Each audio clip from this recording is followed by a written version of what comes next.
CNE news में आप सभी का स्वागत है और अब लेते हैं खबर विशेष की ये खबर। आज हम बात करेंगे मेयर चुनाव को लेकर के, जो अभी तक चर्चाएं हो रही हैं उसी को लेकर के। हमारे सामने हैं पवन कुमार शर्मा जी, जो सीनियर एडवोकेट और कांग्रेस पार्टी के वरिष्ठ नेता हैं। पिछले दिन कांग्रेस भवन यानी कि कांग्रेस का जो कार्यालय है वहाँ पे एक चर्चा हुई थी कि अनिल मसीह के बारे में तो बहुत चर्चाएं हो रही हैं, लेकिन मेयर चुनाव के दौरान जो वहाँ पे ऑफिसर थे, जो चुनाव कराने के लिए वहाँ पे बैठे थे, जो चुनाव अधिकारी थे, आखिरकार उनकी क्या जिम्मेदारी थी, इसको लेकर के ना तो शहर में कोई चर्चा हो रही है और ना ही कहीं बाहर में इसकी चर्चा की जाती है। ऐसे में क्या होना चाहिए? क्या अकेले अनिल मसीह इसके लिए जिम्मेदार है? क्या इसके पीछे जिसने षड्यंत्र रचा होगा वो जिम्मेदार नहीं है? या फिर जो वहाँ बैठे अधिकारी थे उनकी कोई जिम्मेदारी बनती भी है या नहीं?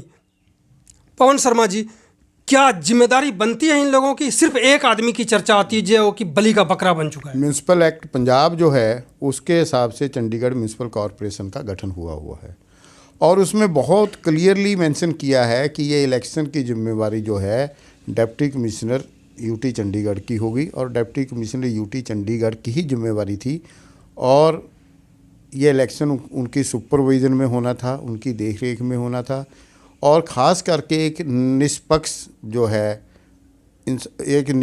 जो है अधिकारी को वहाँ लगाया जाना चाहिए था। जब ये क्लियर हो चुका है कि जो मसीह साहब हैं वो बीजेपी के माइनॉरिटी डिपार्टमेंट के जो नॉमिनेटेड काउंसलर हैं, वो उनके जनरल सेक्रेटरी भी हैं उनकी पार्टी के, तो ऐसे व्यक्ति को निष्पक्ष जगह पे लगाना सरासर गलत है और दोषपूर्ण है। और ख़ास करके जब वो व्यक्ति 2 बार चुनाव बिना किसी मतलब के टाल सकता है तो उसकी जगह जो अपॉइंटिंग ऑफिसर था उसने दूसरा व्यक्ति क्यों नहीं अपॉइंट किया? इससे ये सारी लोगों की मिली भगत से हुआ है। इसमें अकेला मसीह नहीं, मसीह के पीछे और जो ताकतें हैं वो भी इसमें शामिल हैं। क्या जो सुप्रीम कोर्ट में चर्चा चली कि मर्डर हुआ है, जिस तरह से आपने सुना होगा, वीडियो वायरल भी हुआ है इसको लेकर के, क्या मर्डर के पीछे षड्यंत्र भी करते हैं? क्या षड्यंत्रकारी को लेकर के भी इसमें खोजबीन होगी, जांच होगी? या जो वहाँ टीसी बैठे थे, एक वहाँ पे HCS अधिकारी थी, क्या इन लोगों के ऊपर कोई जिम्मेदारी नहीं बनती है? बिल्कुल, all are equally responsible and जो गवर्नमेंट ऑफिसर हैं they are more responsible because they are answerable to the government, they are answerable to the honourable high court and supreme court. Because जो डिप्टी कमिश्नर है वो chief election officer भी होगा चंडीगढ़ का, कल को जो पार्लियामेंट इलेक्शन होगा उसमें होगा। यदि ये संदिग्ध रवैया अभी लोगों का देखने में मिल सकता है तो कल को क्या होगा इसके बारे में कुछ नहीं कहा जा सकता। और ख़ास करके जो मसीह है वो एक छोटा प्यादा है, उसके पीछे और कौन कौन से लोग हैं इस गेम के में शामिल, उन सभी को नामजद करना ज़रूरी है। मैं तो कहता हूं जो FIR दर्ज कराई गई है उसकी अभी तक इन्वेस्टिगेशन शुरू क्यों नहीं हुई, उसमें एविडेंस क्यों नहीं ली गई, उसमें बयान दर्ज क्यों नहीं किए गए, चाहे वो आम आदमी पार्टी ने FIR दर्ज कराई है या कांग्रेस पार्टी ने कराई है, किसी ने भी कराई है, उसके ऊपर आज तक कार्रवाई नहीं हुई, जबकि सुप्रीम कोर्ट कार्रवाई करने की बात कहता है। देखिए, मैं फिर कहता हूँ, गवर्नमेंट ऑफिसर जो नौकरशाह होता है वो पब्लिक ट्रेजरी से लोगों के पैसे से तनख्वाह लेता है। गवर्नमेंट वो लोगों के लिए रिस्पॉन्सिबल होता है।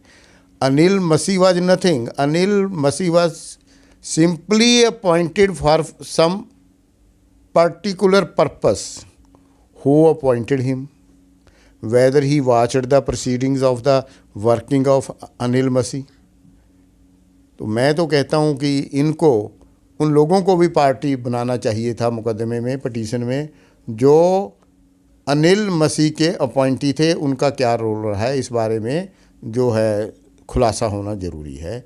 चाहे इस बारे में ऑनरेबल सुप्रीम कोर्ट इंक्वायरी करे या कुछ करे, लेकिन इस मामले में जो है ये साफ बातें होनी ज़रूरी है, क्योंकि कल को जो पार्लियामेंट का इलेक्शन है वो इन्हीं लोगों के हाथ में होगा जो कॉरपोरेशन में के इलेक्शन में लोगों को न्याय नहीं दिला सके। क्या वो पार्लियामेंट का इलेक्शन ठीक तरह से करा सकते हैं।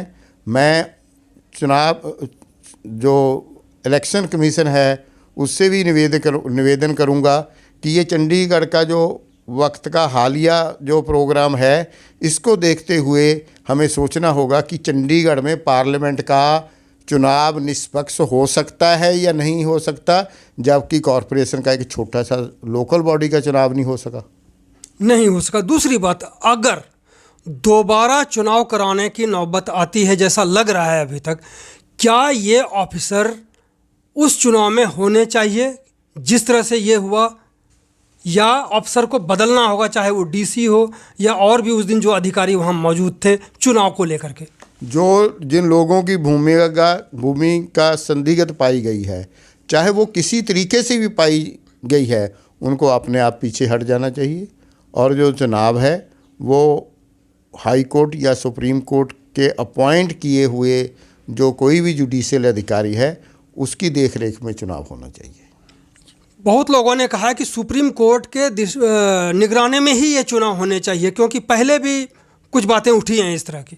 देखो, मैं फिर वही बात कहता हूँ, बार बार मामला जो क्वासी जुडिशियल मामला है या एडमिनिस्ट्रेटिव मामला है वो जुडिशरी के पास कब जाता है, जबकि उसका पालन करने वाले लोगों का चरित्र जो है संदिग्ध होता है, तभी लोग हाई कोर्ट जाते हैं, तभी लोग ऑनरेबल सुप्रीम कोर्ट का दरवाज़ा खटकाते हैं। ये तो पॉलिटिकल पार्टियां हैं, इन्होंने सुप्रीम कोर्ट का दरवाज़ा खटका लिया।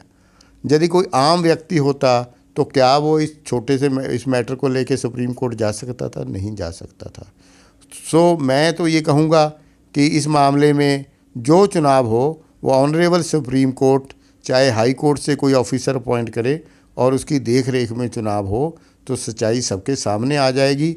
जो ये पॉलिटिकल पार्टियां खप डालती फिरती हैं, अभी तक इनको चाहिए था कि स्टेट इलेक्शन कमिश्नर को पार्टी बनाते और इलेक्शन कमिश्नर और chief election commissioner of government of India को लिखते कि जो पदाधिकारी इस चुनाव में शामिल हो चुके हैं और जो जरा से भी संदिग्ध पाए गए हैं, पार्लियामेंट इलेक्शन में उनको ये चुनाव की पावरें ना दी जाए। एक और सवाल है कि अगर अनिल मसीह पर कोई कार्रवाई होती है तो ऐसे में क्या लगता है कि और भी जो वहाँ बैठे हुए लोग थे उनके ऊपर भी कोई कार्रवाई होगी, ऐसा लगता है? देखिए, मैं फिर कहता हूँ, यदि अनिल मसीह के खिलाफ कार्रवाई होती है तो सेक्शन 120B में जो बाकी लोग हैं, सेक्शन 120 आईपीसी इसीलिए बना हुआ है कि यदि एक बंदा एक्टिव प्लेटफॉर्म में है तो उसको एसोसिएट उसके कौन है, उसके साथ कौन थे, किन लोगों का क्या रोल था, उन सब के खिलाफ 120B में पर्चा दर्ज होना चाहिए, चाहे वो कोई भी है। 120 की बात जैसे आपने कहा कि पीछे रहने वाले लोग, एक है कि उनके सामने बैठे हुए लोग जो अधिकारी वगैरह हैं उनके ऊपर इमीडिएट कुछ होता है या बाद में भी होगा? They might be prosecuted under the same offence. जो मसीह के ऊपर लगेगा, नील मसीह के ऊपर लगेगा, वो सेम ऑफेंस सभी पे लगना चाहिए, क्योंकि 120B का मतलब होता है साजिशकर्ता सारे शामिल थे। साजिशकर्ता शामिल थे। तो हमें लगता है कि आने वाला समय, आने वाले मेयर चुनाव ये बहुत ही टफ होगा और एक एक व्यक्ति को जो उसमें शामिल है जवाब देना पड़ेगा। बहुत बहुत धन्यवाद सर आपका। धन्यवाद भाई, बहुत बहुत धन्यवाद, सभी का धन्यवाद, जो दर्शक देख रहे हैं उनका भी धन्यवाद, आपका भी धन्यवाद। CNE न्यूज के साथ बने रहने के लिए आप सभी का बहुत बहुत धन्यवाद।